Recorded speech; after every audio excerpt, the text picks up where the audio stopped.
How's it going, eh? Did you know that some of the best board games ever published are from Canada, eh? Well, we're going to line up some of our favorites side by each and tell you all about them. Elbows up and all of that. Welcome to episode 282 of the Tabletop Bellhop Gaming Podcast. Now, to go along with sharing some of our favorite games from Canadian publishers, we're also going to review a couple of great Canadian games. Guildlands from Outset Media and Doomensions from the mysterious Package Company. Up first, we should introduce ourselves. I'm Sean, your host, and with me is Deanna, heavy game fan, SEO pro, and editor. Hey to all the bellhop boarders. And of course, Mo, the Tabletop Bellhop himself. I am Mo Tuzano, the Tabletop Bellhop, your cardboard concierge, working with you to make your game nights better. We like to record Wednesday nights at 8 p.m. Eastern live at twitch.tv/tabletopbellhop, and we love it when people join us in the lobby, our chat room. Okay, now on to some housekeeping. First, disclosure. Wherever you're watching or listening to this, any links you see are most likely affiliate links. When you use one of our affiliate links, it costs you nothing extra and helps to support the show. Speaking of supporting the show, I want to acknowledge that this episode exists because of the support of our awesome Patreon patrons. Finally, I want to point out that you can find links to absolutely everything we talk about in this episode in our show notes. So if you're listening and you're thinking, what was the name of that game again? How do you spell that? Who was the publisher? What was the website they just mentioned?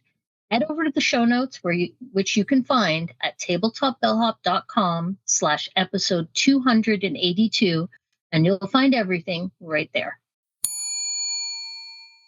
The Bellhop team is here to answer your gaming and game night questions. Tonight, we're going to be sharing some of our favorite games from Canadian board game publishers. So tonight's topic was inspired by two things. It was inspired by our recent trip to the new Asmodee Canadian office in Brantford, Ontario. If you want to hear a bit about that, check out our last episode, as well as a number of fellow Canadians who have been looking to support local. And they've been reaching out to me and other the local game stores asking, how can we support local? What games actually come from Canada? So I figure we're kind of wrap the two together tonight and put on some maple syrup and talk about some games tonight, Canadian games tonight. Now, I feel like I need to point out we have nothing against our U.S. and worldwide followers. And most of the games we're going to be talking about tonight are in worldwide distribution and should be available at your friendly local game store, especially if you're in the U.S. The games we're listing all just happen to be published here in Canada, the country where we live. Now, if you are thinking, hey, these folks have talked about this before, well, not quite. Way back on Canada Day 2020, we did an episode on the best Canadian game designers, which is a quite different list from Canadian publishers, which is actually a great indication of how global the board game industry is, with people all over the world working together. One more thing before we get going. I'd mentioned this topic was inspired by our trip to Asmodee Canada. So I do want to mention that Asmodee Canada really doesn't publish many games in Canada themselves. They are the largest distributor of board games in Canada, which is quite the thing. But as far as their own actual publishing arms and their own design studios, the only Canadian one that's part of Asmodee is Next Move Games, which is located in Quebec. And I can't remember. Did you include Next Move in the list? Yes, we did. There you go. All right, though, with the way the world business landscape is changing, who knows what may happen tomorrow? Indeed. Very true. Very true. And to be honest, even as we prep for this episode, we're like, oh, this company's Canadian. Oh, they moved to the States at this time. Or that company's not Canadian. They're UK. I'm like, no, they were bought out by a Canadian company. So it wasn't quite as cut and dry as you would expect with mergers and acquisitions and companies being bought out and unfortunately closing their doors.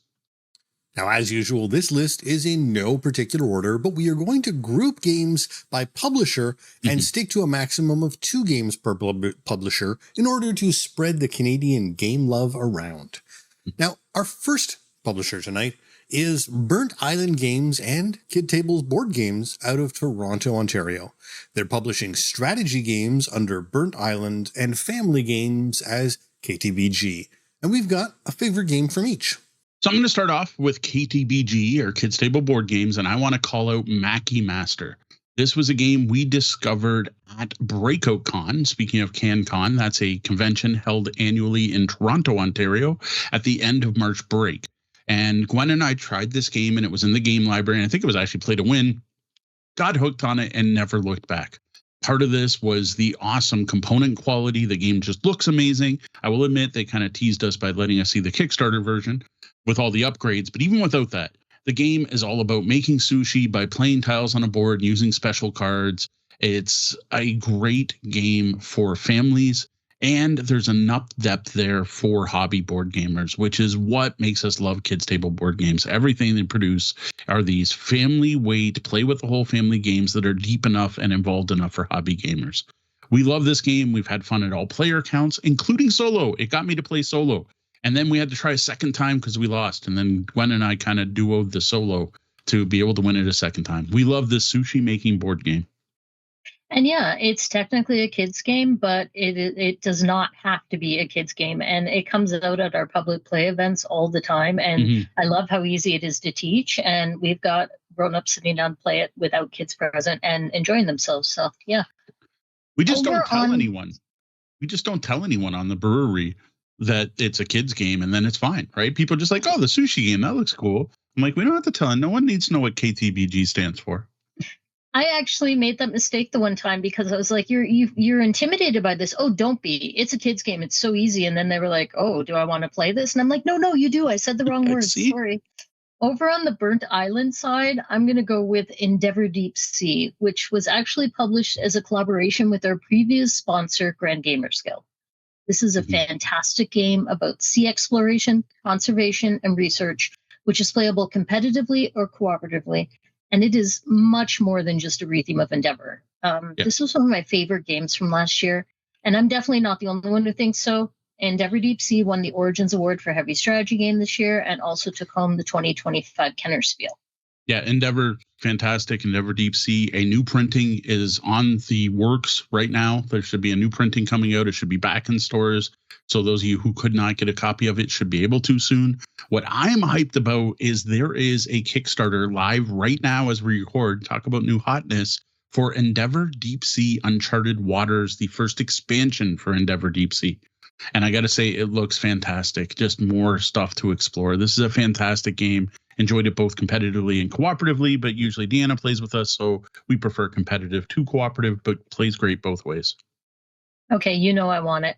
All right, next up, we've got Outset Media from Victoria, British Columbia, celebrating 30 years in the industry next year, and they are growing fast, most recently with the acquisition of Cheatwell Games, and known to in many markets for their cobble puzzles. All right, so the answer is obviously Zensu, Outset Media, Zensu. But no, actually, I know we talk about Zensu a lot, so I'm going to put the spotlight on a different game from Outset Media today, and that is Shadow Ninjas. Shadow Ninjas is a one versus many game where you play either as corgis guarding the shogun's prize koi fish or the many cat ninjas trying to sneak in and steal the delicious carp. It is a solid family weight game with a neat hidden movement system, and it is totally worth a look. And the one that's interesting about this is it isn't really one versus many because the cats aren't actually working together. It's actually every player for their own. It's just you have two sides in the game. And I got to admit, even when your cats are competing there, you kind of have to work together somewhat, or else you're just going to get caught by the dogs in this game. So I don't know a term for that, where it's like there's 5 players that are all trying to win, but one of them wins a different way than the others. And you can move your opponent's pieces, like the other cat's pieces. Like I said, it's a neat movement system. So yeah, it's a cool game. What I want to call out is Outset's latest game, their first heavy strategy game, as far as they were concerned, heavy being a term for a company that makes family weight games, not a term for a company. We're not looking at Martin Wallace here. And that's Guildlands. Guildlands is a asymmetric tile-laying game where every player scores differently and every player has unique player abilities that let them do things no one else can do. This is a really cool tile-laying game where you get that kind of Carcassonne feel or Fields of Arle feel where you're all building something together, but you're still trying to do better than anyone else. But it adds another level to that where everyone's scoring differently, right? Like the toll keepers are trying to build the longest road and the wizards are trying to place strategically place tiles so that their wizard towers form squares and rectangles. And every guild's completely different. I do have to, some disclosure, we were invited to a launch event for this at Outset Media's Canadian headquarters. So that was, or not their Canadian headquarters, so their Ontario warehouse. And that was actually kind of cool to see. But like, I gotta admit, we said that, but I liked the game before we got to see their office. So this one's great. We're going to be reviewing it later tonight for a little more detail. Stick around. Yeah, I like to think of this one as asymmetric Carcassonne. I just really dig it.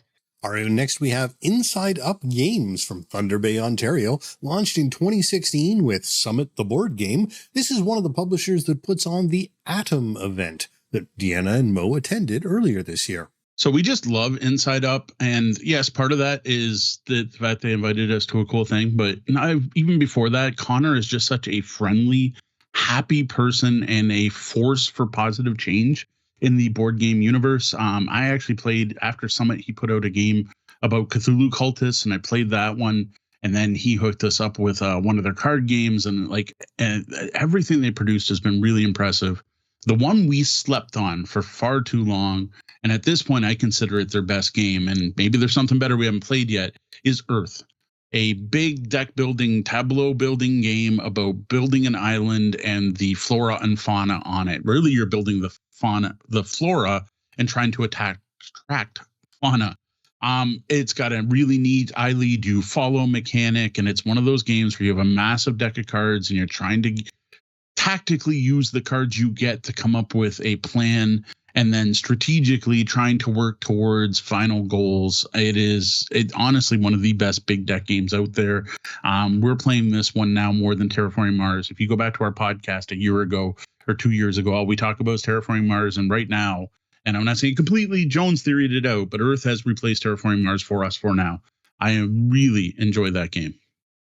I would say it has completely Jones theoried it out.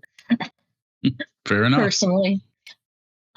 So there's another game from Inside Up, and that's Gorus Maximus, and we reviewed it back in 2020. It's this neat trick-taking game, which it really shines at higher player counts, and it allows you to play with up to 8 players, which is cool.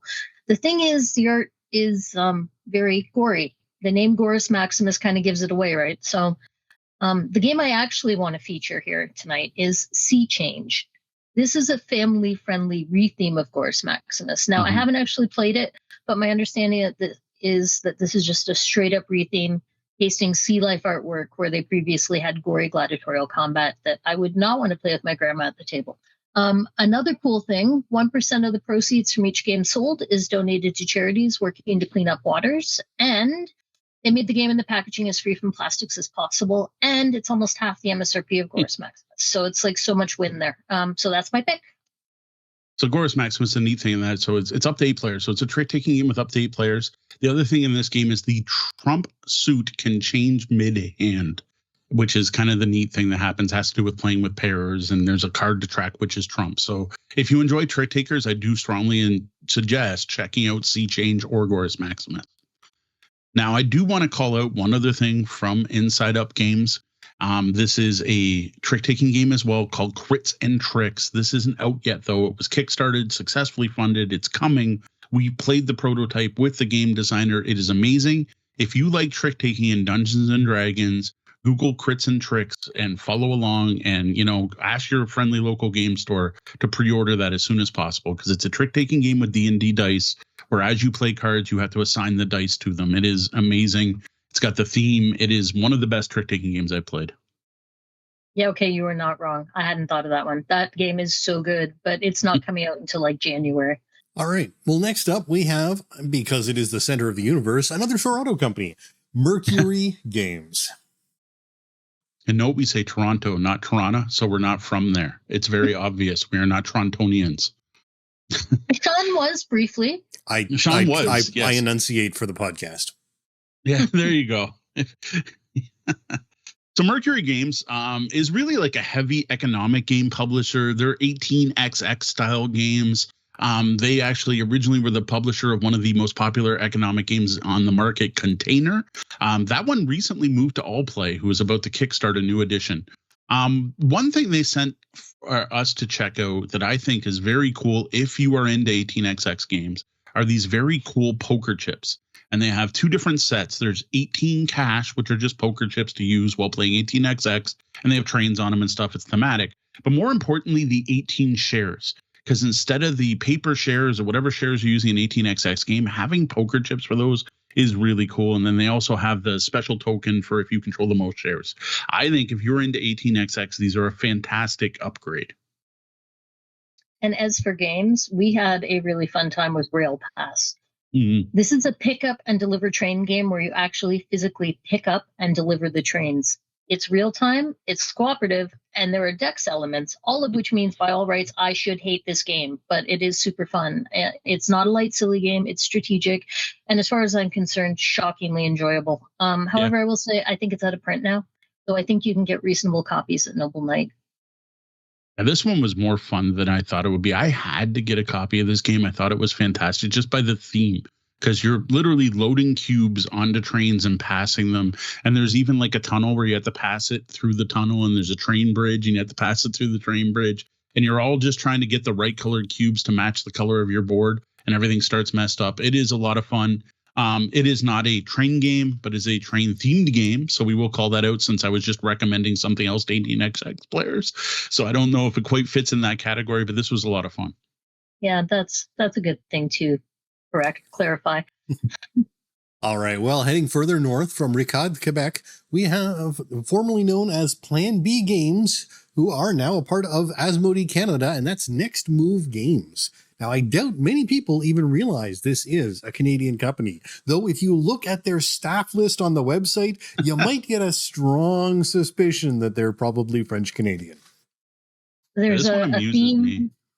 A theme with the last names there? Okay. Oh, not even just last names. All right. I'm going. What amuses me about this one is the founders of this company made a company and started publishing games and were bought out by Asmodee. And they're like, okay, well, Plan B, let's start a new company. And they started a new company called Plan B Games, and then got bought out by Asmodee. So then they're like, okay, next move. Our next move is Next Move Games, which, as far as I know, still hasn't been bought out by Asmodee. Well, it is, because Next Move is Asmodee's studio. Oh, Next Move, part of right. Asmodee. Next Move is the Canadian. The whole. Yes. It's the one studio that Asmodee has in Canada, is what they mentioned when we were at their offices last week. Which I don't know what you're going to have is like follow-up games next. is the owners will start a new company. Follow Us Games. Follow Us, maybe. Anyway, so what I'm going with is Azul. Everything Azul. The original, Stained Glass, Summer Pavilion, Queen's Garden, the 5211 card game, the travel version, all of it. And of course, the latest release, Azul Duel, 2-player only variant, which we bought a copy. And I've played it a few times with Mo, and I really liked it, but I dug it more than he did, so. Yeah, the 2-player Azul Duel is really good if you love Azul, and you're really good at Azul, because it's more complicated, it's heavier, it's harder, there's more options, and it's more easy to screw over your opponent. So for big fans of Azul, check out Azul Duel. Personally, I'd just rather play Azul 2-player than play Duel. Now, since you grabbed all the Azul, I'm going to go with Reef. This is another abstract strategy game where you are building an ocean reef with chunky play school-like pieces with really simple to learn gameplay, where you're going to draft a card, you're going to put the 2 colors of reef that are on the card into your reef, and then you're going to score the bottom half of the card based on looking down on your reef and what you can test. It is a really neat game that is very fast, great for families, great for non-gamers. This one's been a big hit at our Walkerville game nights because of the physicality of it and the fact I can teach it to people very quickly. All right, well, another one that surprised even us when we learned it was Canadian is Roxley Games, known for their Kickstarter first business plan. Yeah, Mo was making this list and he said Roxley, and I was like, no way, they're in Canada? I didn't have a clue.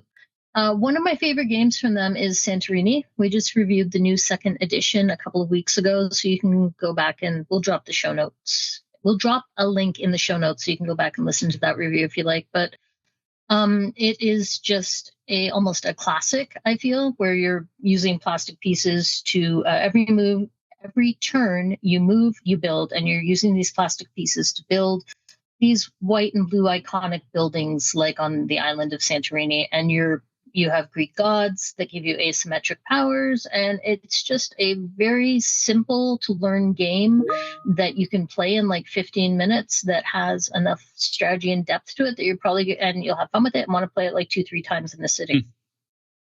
And I will call out that the new printing is definitely better than the old printing in many ways.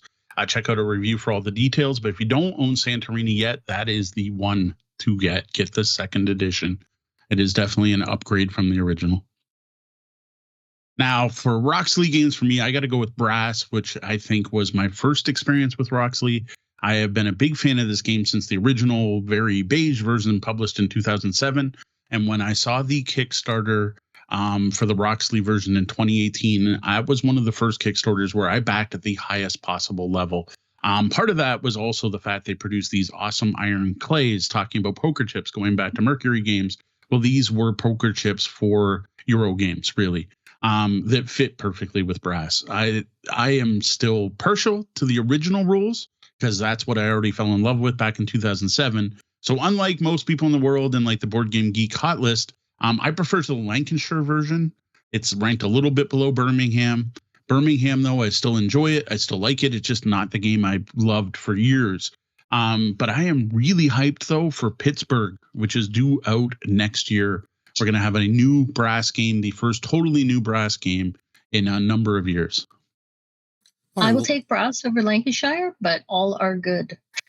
All right, well, this brings us to Mysterious Package Company from the Greater Toronto Area, who call themselves an experiential service that started off a dozen years ago as an escape room in a box-style game you would buy and have sent to someone else through the mail, but have grown to offer so much more. Yeah, the original concept of this I thought was pretty cool because, like, you're just supposed to get the package at your house and open it, and there'd be, letter from the professor saying, I need help with this investigation, and you're not supposed to know who sent it to you. And I did think that concept was really cool. Obviously, though, it switched to more of a model where you just buy the thing for yourself. I do like the idea of it. Now, they do still put out that style of game, and you can even get a subscription service where a new box shows up every month or whatever. But what they've really gotten into is high-end mystery and escape room games that people are going to purchase for themselves and their game groups. Now, the one I want to call out of those is Doomensions, a pop-up mystery manor. It's an 8-room haunted mansion puzzle experience, with the big draw being that mansion, in this case, this 8-room mansion, is represented by a 2-foot-tall pop-up book and basically becomes a 3D dollhouse that you explore while trying to solve puzzles that come from an equally impressive journal or scrapbook with all kinds of neat bits tossed and glued into it. This is a fantastic experience. I've never seen anything as physical, and I think out of all the escape room in a box games, this best recreates the feel of an actual escape room. Yeah, for those of you here live, you can look over Mo's shoulder. Maybe you can like lean to the side and you can see it in the background. The thing's massive. I love Doomensions. Other way. You're going the wrong way. You just literally covered it up. Yeah, sorry. Yeah, it's all good. I love this. It's so cool. It's been one of my favorite escape room type games. I also have to call out Postmortem Ghost in the Machine, which is also from Mysterious Package Co.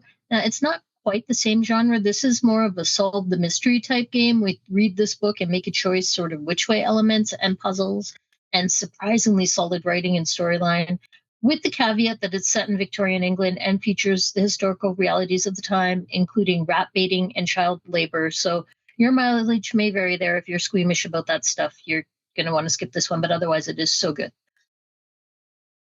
All right, well, sticking with mystery and puzzle games, Escape Mail from Calgary, Alberta, who started off bringing escape rooms to schools, but were forced to pivot during the COVID lockdowns.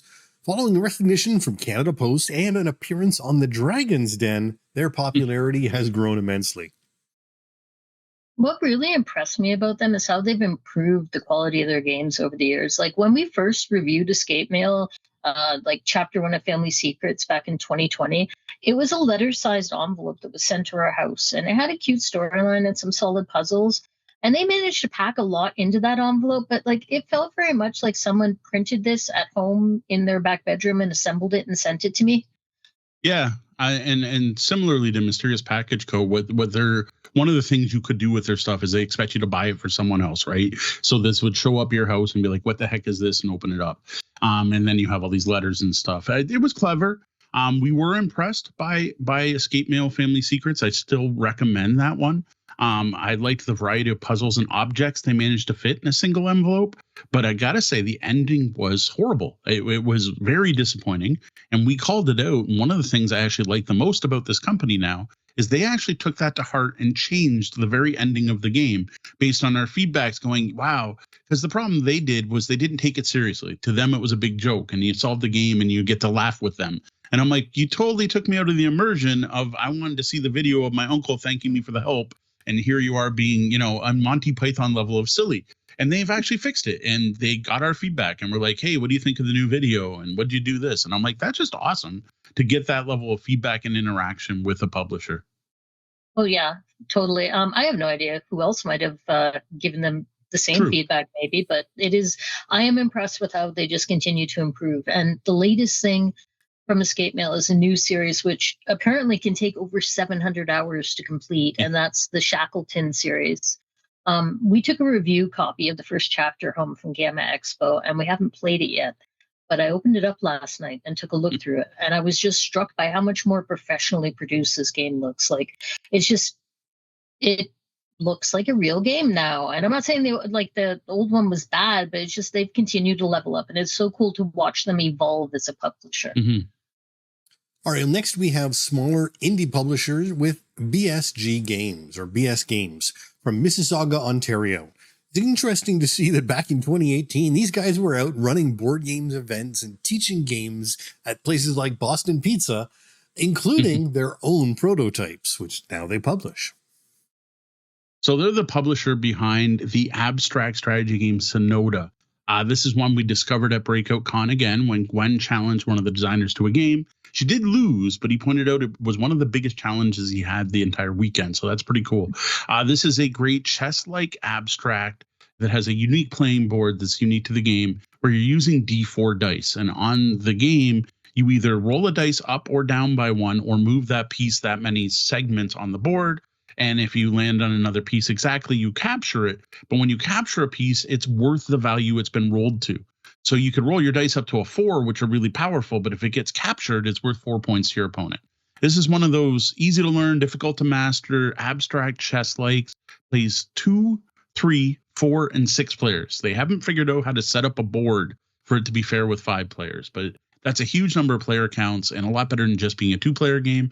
Though I really liked 2 and 3 specifically in the games we played. So check out Sonoda from BS Games. And as an added bonus, because they like us and we like them, use code BELLHOP to get 10% off if you pick up a copy of Sonoda. All right, well, we would be remiss if we didn't help out a friend by calling out From the Ground Up Games, which is a local Windsor designer, Asher Simo, who self-published his game, This Humble Planet. Asher has had his 3-dimensional magnetic block-based world-building game out to many of our local events, including our Walkerville game nights and the summoning, and it never fails to catch people's attention. I've yet to sit down and play it, but it always looks like everyone's having a good time, and it's got some neat stuff going on with the magnetic pieces and stuff, so yeah. All right, well, there you have some of our favorite games published in the Great White North. What are some of your favorite games published in Canada? Is there anything awesome we missed? Yeah, let us know by sending an email to mo@tabletopbellhop.com, leaving a comment or reply, or posting on our Discord server, which you can find at discord.tabletopbellhop.com. Various guilds must work together to rebuild the city of Farham's Ford in the realm of Thornshire after a catastrophic dragon attack. Tempted by power and wealth, each guild attempts to build the city in a way that grants them the most favor and leverage with the queen. So Guildlands is a very asymmetric tile-laying game where each player has unique actions they can take and scores differently from everyone else. It comes from Canadian publisher Outset Media Games, who we do have to thank for inviting us to their Guildlands launch party and sending us home with a signed copy of the game. This game just came out. It was just released at Gen Con and should be on store shelves now. Guildlands was created by Ken Boyder and Kedrick Winks and features artwork from Laszlo Riba. This is the same pair of designers who worked on The Crooked Crown, which we quite enjoyed and reviewed back in episode 252. This city building game plays 2 to 6 players, with games taking at most 2 hours, and that's really only at the highest player counts. Once players know the game, with 3 or 4 players you can finish in a closer to an hour, and it's super quick with 2. Component quality is good, including nice thick tiles for building the city, a clear rule book, awesome screened wooden components for each guild, many of which are unique per that guild. The box has a very serviceable plastic insert that's great for storing everything before play and after, especially if you combine it with the included baggies. You probably don't want to not baggy stuff and carry this one on the side. One thing I didn't expect to find is a pencil in the box. I don't think we've ever gotten a strategy game that included a pencil before. Seen it in party games, but first time in this one. That said, there is a nice scoring pad to record all of your guild's individual scores. So if the two go together. In Guildlands, each player picks one royal guild to play, either the road toll collectors, merchants, gardeners, wizards, druids, or the city watch.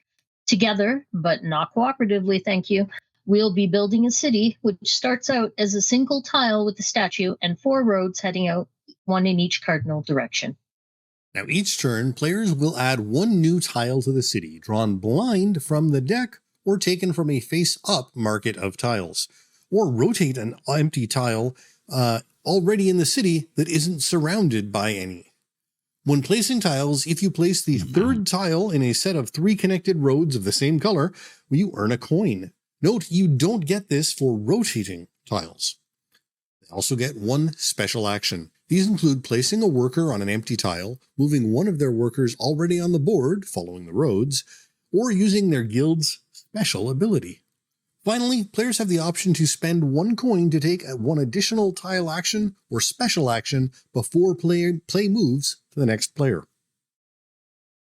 Where the fun comes in are all of those guild actions. Each guild is totally unique and has their own set of abilities and special things they can add to the city, all represented by cool wooden components. Along with this, each guild also has their own scoring system at the end of the game. As for special actions, the examples are like the toll collector can place a bridge over a gap in the road once per game. The city watch can build walls between guard towers that are on edge tiles, and they have a bunch of these they can build. The wizards can add up to 2 of their towers to the map. The gardener can place a fountain or up to 2 fountains in the gaps in the map. And all of these exist to help each individual guild score in new ways. Like the fountains, for example, score for every garden tile near them. The city watch wall score points at the end of the game if they're still standing, and so on. Every guild gets points for the coins left over at the end of the game. That's the only scoring option that's the same for everyone. Beyond that, each guild scores completely differently. For example, the toll collector scored based on the longest connected road, while the merchant score for the largest market in the city, and the wizards get points for having towers and rectangular patterns, etc. Thankfully, all of this is very clearly explained with graphic examples on the back of each individual guild player board. And it's important for players to reference these often, lest they forget what they should be working towards and for. Now, the asymmetry here is what makes Guildlands awesome, in my opinion. Not only does every guild play differently, they have their own unique moves, they also score differently. Every guild doesn't just like feel different. Playing against different guilds changes the feel of the game. And there's some really interesting things going on when you try different combinations of guilds. Playing these 3 guilds versus these 3 other guilds feels a very different game, though the mechanics are still basically the same. Yes, I feel like this is a game where swapping up the combinations of which guilds are in play and even the number of players at the table just really changes up the game feel. And I love it. Well, this is the heaviest game Outset has published, something I hope is the start of a new trend, because heavier strategy games from this team would be awesome. I will admit this is not heavy. I'm saying heavier. The basic mechanics are simple enough. You either play or rotate a tile, then take a bonus action. Each individual guild is unique, but they're not hard to learn. I have seen and been part of games with a wide range of players ranging from teens to seniors. I would say this game is a small step above the family weight games that Outset usually publishes. And any family that already has any experience playing any hobby board games together is going to be able to pick this up easily. Like, to me, this feels like asymmetric Carcassonne. Like, it's different from Carc in that everyone is scoring for something that's wildly different.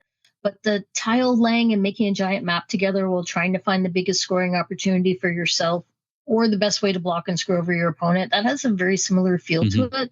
And it does that, oh, I hope they don't notice. I actually just need to play one tile and I'm going to connect and score all the things. And like when you pull off those sneaky little moves, I love it. It feels great. Now, the real joy of Guildlands to me comes from playing with experienced gamers who not only know the game, but they played it a few times and played multiple different guilds. Like, it's best when all the players know what everyone else is scoring as well as their own, and the game becomes as much about preventing other players from accomplishing their goals as it is about completing your own. Yeah, this is most definitely not multiplayer solitaire. You need to keep a careful eye on what everyone else is doing, and you're going to want to be sure to block them from getting a big scoring opportunity, and you're going to have to adapt as they manage to cut you off. And it's kind of vicious. Did I mention I love it? Now, there is one rule you got to watch out for. I'm calling it out because we messed it up. And that is you can only spend 1 coin per turn. On your turn, you get to do your tile action, your bonus action. Then you can spend a coin to do one more of either of those. That's it. You can't do more than that. We actually missed that on our first couple of plays. And it didn't seem like a problem the first play at all. But then one of the games, it led to someone just gathering as many coins as they could and then taking like 5 actions in a row at the end of the game, using up all the tiles and causing an abrupt end, which just didn't feel right. They happened to be playing the City Watch, and it let them rotate tiles and maneuver things, so they put up a ton of walls. And it did. It felt wrong. I was like, wow, okay, yeah, okay, good finishing move, but like you destroyed us by 27 points. Well, there's a good reason it didn't feel right, and that's because it's not allowed. Playing the game by the proper rules was more fun. Who knew? Yeah, that one game where we broke the rules was not fun. Now, you mentioned that you were playing that wrong a little bit. I have seen some comments online complaining that the rule book isn't quite as clear as it might be, particularly with some of the meeple explanations on how they work. So the biggest problem I found with the meeple is they all seem to work, and all the rules are there, but it's opaque as to what they're for. There should be one line in the rule book that says putting out your worker and moving a worker only stops other people from manipulating the tile. That's their purpose. You don't have to like build near your workers or anything else. Basically what it is the rules for rotating a tile say you can't rotate a tile unless it's empty, which means if there's a meeple standing on it, it's no longer empty. But nowhere does it say move your meeples to make sure tiles aren't occupied. Like it's almost like emergent gameplay that you had to figure it out. And I admit our first game, I'm like, okay, I can put a meeple out, but why? And I'm like, oh, to protect that tile from being messed with by the other players. I get it now. And yes, I think it would help if that was clearly stated in the rule book, but I don't find anything was missing. And honestly, the coin thing is just one of those rules that literally there was a bold section that says, remember, you can only use 1 coin per turn. So it was just a matter of reading a game, learning the game, teaching the game, and somewhere in there it gets lost. And then not realizing until we look back at the rule book and going, oh, okay. Now, there are some edge cases that came up where even we were asking the designers at that awesome event we were invited to, like, can you build the road over the fountain? And there were a couple little weird edge cases like that. And I think in most cases, again, this is design being aimed at like family gamers, the Outset Media people. I think people are just going to come up with a ruling on their own. Mm-hmm. I mean, they basically said, is it fun? Do the fun thing. But yes, we played this at home by ourselves first, and then we went to a game launch for it at the Outset offices. And I went up to the designer and asked them some questions because I couldn't quickly find the rules for something. And they were all there. They just weren't where I expected them to be. And some of the rules are only on the individual player cards and not in the rule book, which I actually don't love. I feel like it should all be laid out in one place, and then this should be a reminder. Yeah, I could see that. Like honestly, they could have put all the information that are on the guild boards in the rule books, but it would have made the rule book thicker. Mm-hmm. That wouldn't have been a bad thing. All right. The other problem, though, with Guildlands, it has very busy tiles. There's a lot of artwork on the tiles. There's a lot going on, and it's not always easy to see. The 4 quadrants on every tile and what guild owns them is very clear. So they did a good job on that. The biggest problem though was with the roads, and also we were talking about moving meeples on tiles. There's not like a spot to put them, and the rule book shows you laying them down in the middle of the tiles. But when you do that, you can no longer see what color the roads are. And they did do some nice stuff for colorblind friendliness, where there's also symbols on the boards, but again, your meeple tends to block that. So everyone I played with this has had a problem figuring out which color the road tiles are, including our kids that have pretty good eyesight. And we shifted to placing the meeples kind of off to one side, and especially if there's a feature that matches your guild, you just put it on that. The problem with that is the meeple's 3D, and one view or one side of the table is still going to be blocked by that meeple. So that is definitely a concern with this game. Yeah, it's super frustrating. And this is not just my crummy eyes. And the color of the roads is very important to be able to see. I don't know if we've clearly gotten that across. Like, this is not a small detail. It is something that is very important to gameplay. And we've yet to come up with a really good solution for how you place the dudes out there and don't block the view. Yeah, we've gone to the point where we've talked about taking Sharpies to the tiles and just coloring the full roads instead of having a little dot of the appropriate color. All right. Disregarding that, it is an issue. You'll probably find your own workaround, or you'll have better eyes than us. It won't be a problem. And it never hurts in this game to go, hey, is that a red or a blue, or are those two in a row? It's not the kind of thing where you're going to ruin your strategy by broadcasting your move. The actual gameplay in this game can be quick and smooth. Like, it just kind of has a nice flow to it. Yes, there'll be some pauses for thinking. And I do have to say the scoring at the end of the game, though, can be quite fiddly, which is quite a contrast. You have this fairly quick to learn game. Turns are quick. It goes around. You're running out of tiles. You get this end game where you're trying to eke out any more points you can get. And then you got to sit down and do all the math. And that kind of breaks the flow of this game, because every player scores differently. And if you're all trying to score yourselves at once, it's almost a mess, because there's all these people trying to look at different things at once and counting in their head. So what we usually do is we take the score pad and we pass it around the table, doing them on the order that's on the scorecard. And I actually find that's a little bit easier. But one thing we learned after about our 5th or 6th play was score your coins first, because everyone scores coins the same. Then use the coins to mark off stuff on the map as you score it to make sure you don't miss anything. We found this particularly useful for the wizards, where you're placing a coin on every tower that's part of a rectangle. And it's also very useful for the gardener's trees to go, yes, I scored that tree already. Yes, I scored that tree. Or even just go, okay, gardener's trees. There's one. Then pick up all the coins and count them. And that just speeds things up so much. So personally, I really dig Guildlands, which, if you know me and you're a longtime fan of the podcast, or probably even a short-term fan of the podcast because I bring it up so often, I love asymmetry. And I also have a soft spot for tile-laying games like Carcassonne, or my other favorite is Isle of Skye. I like when players are working together to build something, but doing so in a way where you're trying to help yourself more than others. Another example would be Land versus Sea. Guildlands takes those two things and puts them together. You get the awesome fun of tile laying and trying to screw people over and trying to complete big things, while also giving you asymmetry, which is awesome to me. I've had fun trying out various different guilds. I haven't tried the Gardeners myself, but I think I've tried all the other ones. And I enjoy how different each game plays based on which guilds are present. So if you dig tile laying games and asymmetry, go pick Guildlands up if you haven't already. And if you dig only one of those things and not the other, still, you should check out Guildlands. It's wonderfully asymmetric and a solid tile laying game. Who may want to avoid this are players who don't like other people messing with their plans. That's pretty much what this game is about, helping yourself and messing up other players' plans.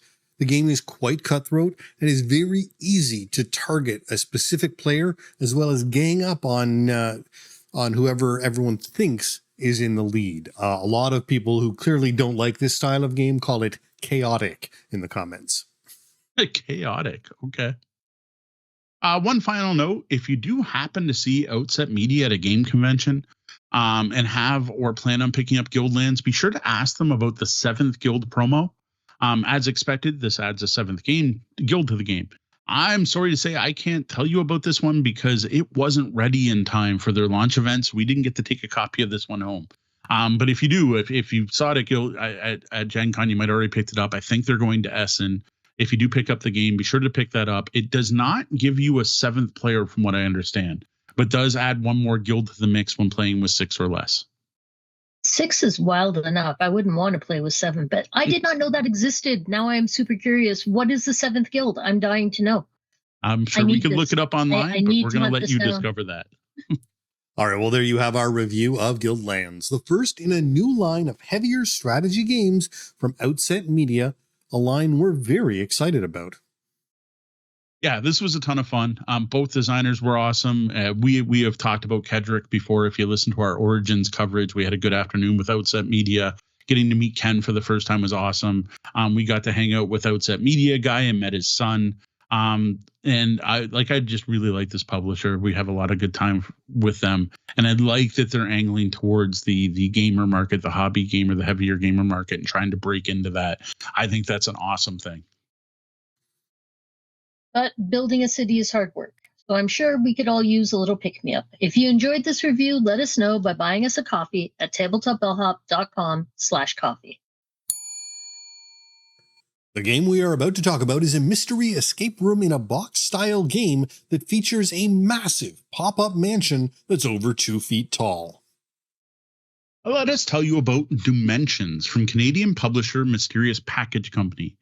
A deluxe, kind of over-the-top puzzle game for 1 to 4 players that could take more than 16 hours to finish, split over multiple chapters and sittings, which is a pretty cool way to be able to break up a nice big game. Doomensions comes in a surprisingly tall box. Even knowing that there's a pop-up mansion in there did not prepare us for the size of the box when it first arrived. It's like coffin size. And when you open it up, it's not just the one pop-up book either. There's also a very cool scrapbook, some instructions, a massive hint book, a brass magnifying glass, a flashlight, and more. Even the box itself is part of the puzzle. And if you're curious, you can see all of that in our Doomensions unboxing video over on YouTube. Now, one of the things that we thought was the coolest part was the inclusion of a regifting kit, which features replacements for everything you write on, remove, or could damage while solving the puzzles in Doomensions. This isn't something you often see in games like this included in the box. Note there is only one of these in the box, but you can order additional ones from the publisher. So gameplay in Doomensions involves starting off reading the instructions, which drives you right to the scrapbook. And then you're going to use a combination of what you find in the scrapbook and the pop-up haunted mansion to solve various puzzles. And what's neat is every single puzzle requires both. Like you're going to be doing things with the scrapbook or doing things with things that are in the scrapbook, and then you're going to have to go to the mansion, or you're going to have to find something in the mansion and relate it to something in the scrapbook. Now, the scrapbook has multiple chapters, and it is definitely meant to be completed in order, and don't peek ahead or you kind of spoil things. You want to go page by page and stop when it tells you to stop. Now, what's great about this is each chapter is like sitting down to play one game. It takes an hour or two, and it's perfect for a single play session. It also stores back up, though I admit we didn't want to take a chance of folding everything back up and opening it up. We've just kept ours kind of on display until we finished. Now, the magnifying glass and flashlight are actually there to help you look for things in the mansion, though I will admit we needed extra things. We were grabbing our phones to take pictures and extra lights, and the ability to zoom can be very useful. Heck, our one play session, Sean actually went and got one of his studio lights for us to really light the mansion up. Now, if you ever get stuck, there is the thickest, most comprehensive hint book I've ever seen in an escape room game. And it's really good at providing you with that small hint that might just help you out and get you going. And then a slightly bigger hint that kind of goes, here's kind of what you're trying to do. And then finally giving you a final answer. But even the final answer page doesn't give you the numbers you need to find. If you really want to go that far, you can use a code. But at that point, you should be able to figure out what those numbers should be on your own. And there are a wide range of puzzles included. There's math puzzles, word puzzles, pattern matching. A lot of the game boils down to searching that pop-up dollhouse for tiny, tiny things. And what's cool about that is a lot of the stuff in the house can be manipulated. Like the cupboard doors open, doors between rooms can be open and shut. You can look in the fridge, and like my kids flipped out when we realized you could open the lid on the toilet, and that there was things in the toilet. The problem with this is that a lot of the puzzles boil down to searching for small details. it's sort of where's Waldo in the murder mansion. And for people with vision issues like me, it can be frustrating at times. Additionally, because this house is a giant physical object, the layout of the house can matter, and you'll find yourself thinking about how you move from room to room, adding another layer of confusion to some of the puzzles that are enabled by having this unique format of the big device. Now, one issue we did find with the puzzle is that the puzzles are presented in a semi-linear fashion, where they're lettered. They're A, B, C, D, E, F, G, and obviously they're meant to be done in that order. And well, you probably will work on one puzzle before moving on to the next. You can tell that's the expectation. Now, each chapter has 4 puzzles. And you'd think like, well, if one person's using the mansion to work on A, I'm going to grab all the papers for B. And note I'm making this up. Like, and I don't want to spoil anything here. I'm going to grab all the papers for B and start connecting dots. The problem is a lot of these share the same resource, and it ends up, the paper for B is the same piece of paper on the other side you need for C. And even when you solve the lines, you're then having to look up on the mansion. And every puzzle has you wanting to use the mansion. So we've tried a few different things with our friends and family playing this game. And like, we tried like, you worry about one side of the puzzle, I'll worry about another one, or you take that room, I'll take this room. And then even when doing that, people want to like turn to look behind cabinets or to look, underneath the stairwell. And people are trying to move the house at once. And I got to say, it was particularly bad with our kids. Our kids are usually very well behaved while playing with games. But like they were arguing over, no, I want to look in this room and I want to look in that room. So we basically ended up having to take this 1 to 4 player game with 4 players and have one player play at once. Like, here, you start solving A. If you need help, say something. And the rest of us kind of sitting back. And unfortunately, that has that feeling of watching a chess match when you see the perfect move and you can't tell people, which just isn't ideal. Now, I get it. Like, it's a giant 3-foot tall thing and the toy in the center of the table. Of course, the kids wanted to play with it. So it's just something to watch out for. That at 4 players in particular, it's a little hard for all 4 of you to stay engaged at the same time. And I don't know that I can properly convey how frustrating it feels when you're looking in a room and you're trying to count how many of a certain shape there are in that room or something. I don't want to give any spoilers. I'm making up random items, and you're like, okay, I see 1 thing, 2 thing, 3 thing. Oh my God, somebody just turned the house. Who grabbed that house and turned it while I was looking? Now, it just, yeah. And then that need to stare in up close at a lot of different angles, as well as often needing objects which are affixed or, come out of the scrapbook, does limit how many puzzles you could possibly work on at once. Again, even within each room, you really can't just, stare in, okay, the room is in front of me and I'm going to look for things. No, you really need to move around or move the house in order to see all of the places and things in that room.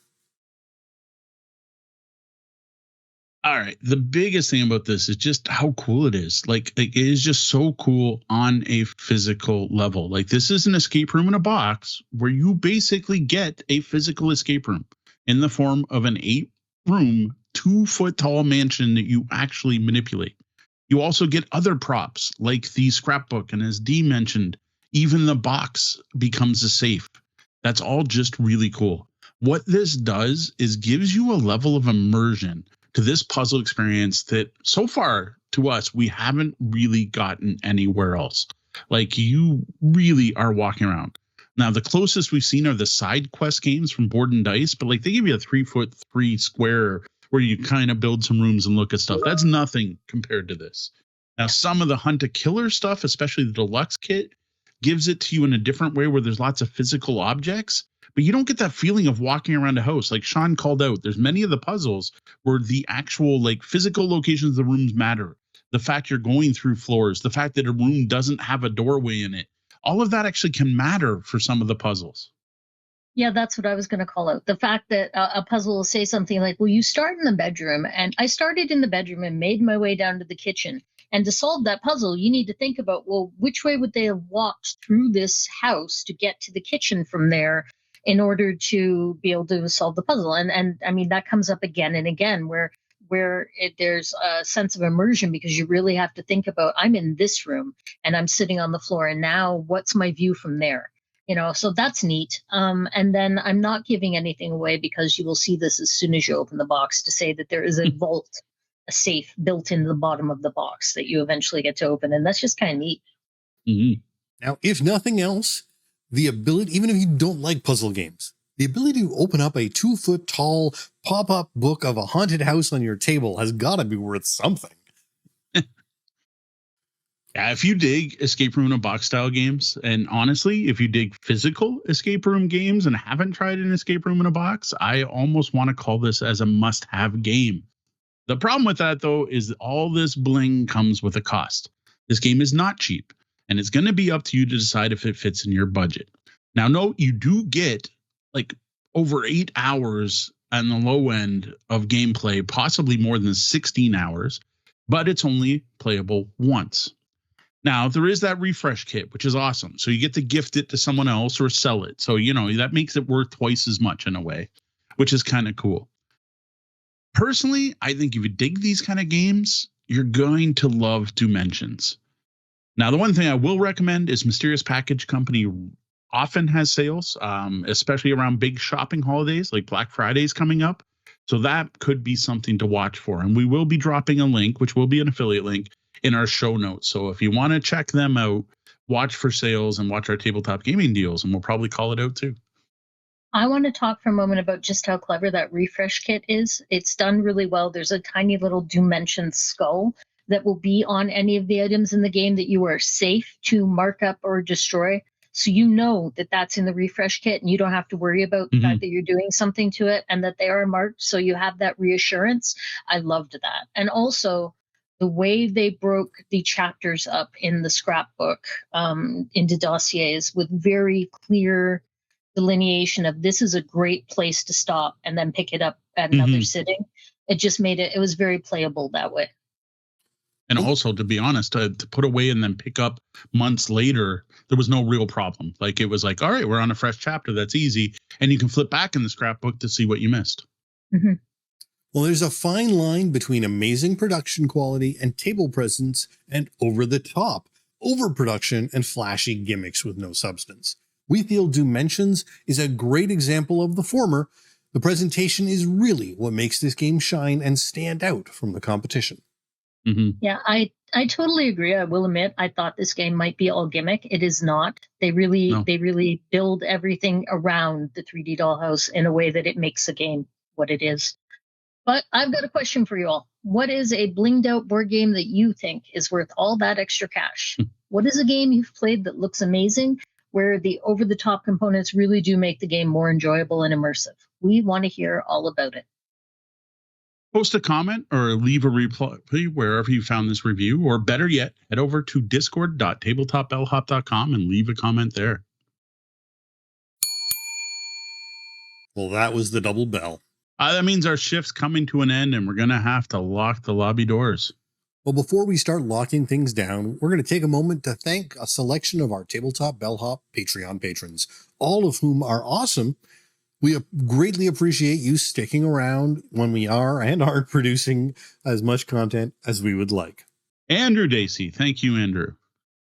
Daniel and Owen Thomas, thank you. Sean P. Kelly, thanks, Sean. Derek Hisson, thanks, Derek.